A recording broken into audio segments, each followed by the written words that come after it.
Hər bir halda insanlar arasında sevgi, məhəbbəti yaradan ən böyük səbəblərdən biri salamlaşmaqdır.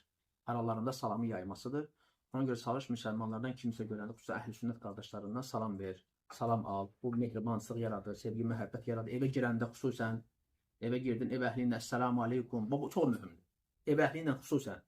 Bəzən olur, evdən küsüb çıxımsa. İndi olub da yoldaş, kişi, qadın aralarında nəsə söhbət olub. Məsələn, kişi qadına əsəbləşib çıxıb. Məsələn. Və ya kişi deyək ki, qadın haqqına girib. Qadın əsəbləşir, məsələn.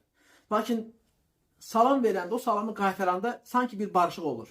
Mən eləmsiz yoxsa, indi hamının evində təbii olur da, heç kim deyəməz ki, mən evdə yoldaşımla cüzü də olsa bir ixtilaf olmuyor.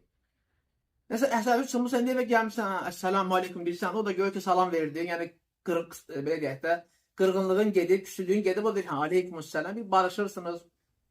Görürsən, ülfət, mehribansı yaranır. Amma sən salam vermək, küsdüyün kimi də evə gəl, qaşda qabaqlı, o qadın sənə salam qaytarmayacaq. Bir-birini belə yola verməsələr, o evdə xeyri bərəkət olmaz. O evdə belə deyək də, heç vaxt əmin-amansıq olmayacaq, mehribansıq olmaz. Ona görə hətta evə belə gələndə, günlük olanda, girər evə daxil əssəlamu aleykum deyəndə istərsin barışıq yaranır. O inciklik yaddan çıxıb gedir. Ona görə qardaşlar, həm bax müsəlman bazı qardaşlarım nəsiyyətim odur ki, aralar ər-arvad küsəndə elə salamlaşmaqla bu küsülülüyü aradan qaldırmaq olur. Mehriban olmaq lazım.